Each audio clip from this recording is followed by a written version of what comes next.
This box completely changed my life, and in this video, I'm going to show you why.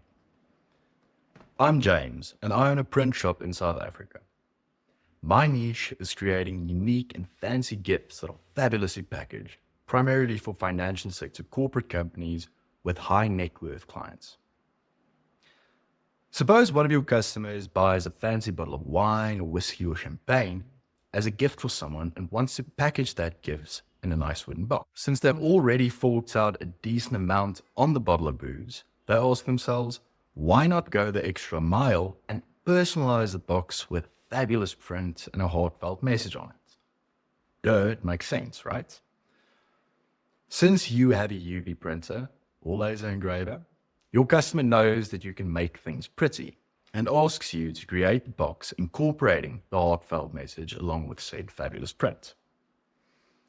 You then go to where you keep your stock, grab one of those pre-made pinewood boxes, load the lid into your printer or engraver, do the setup, print or engrave the box's lid, and send it out to your customer. Your customer is thrilled with the result, and a few months later, gives you a call saying that they would like to buy 100 boxes and send them out as Christmas gifts to their customers. The first time something like this happens, you are absolutely thrilled.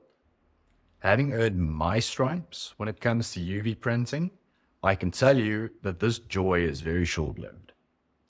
Pinewood box manufacturers are shifty creatures selling questionable products.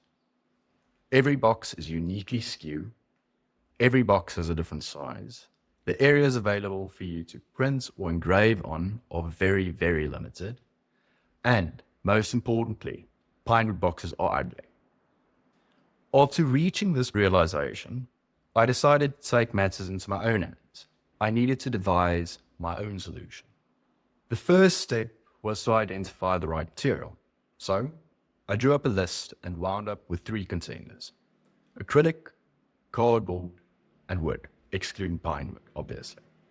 Acrylic was too expensive, cardboard was too flimsy, so wood for the win. But there are so many different options to choose from. Solid wood, plywood, veneer sheets, the list goes on. So then I thought back at one of my main gripes with pinewood boxes. Every piece was uniquely skewed. And then I found the perfect material, MDF.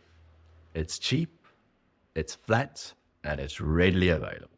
Now that I've found my material, it was time to design the box. The design had to be simple enough for a one-man band to produce and assemble quickly and on demand, and the design had to be scalable so that it can cater for the one-off orders and the larger production runs alike.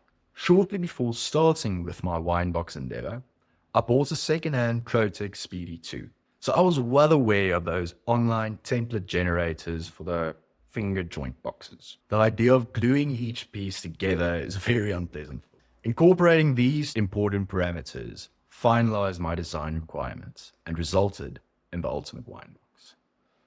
An on-demand solution printed top, bottom, outside, and inside, and assembled by means of violence.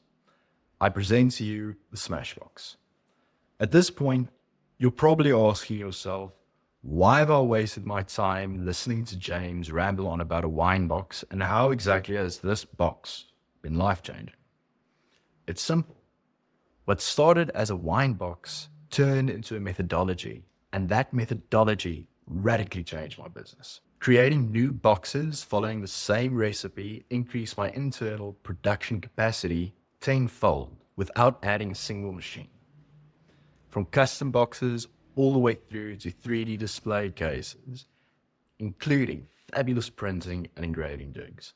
All of this is achieved by this recipe. My material stock was greatly simplified as I could create so many different things while only keeping MDF sheets in stock. Misprints due to UV printer head-height issues were minimized. My current production lead times are a fraction of what they once were. I no longer have to deal with those shifty pinewood box suppliers, and all of this is achieved without a single drop of glue. If you like this video, don't forget to like, subscribe, and hit the bell to get notified. Thanks for watching.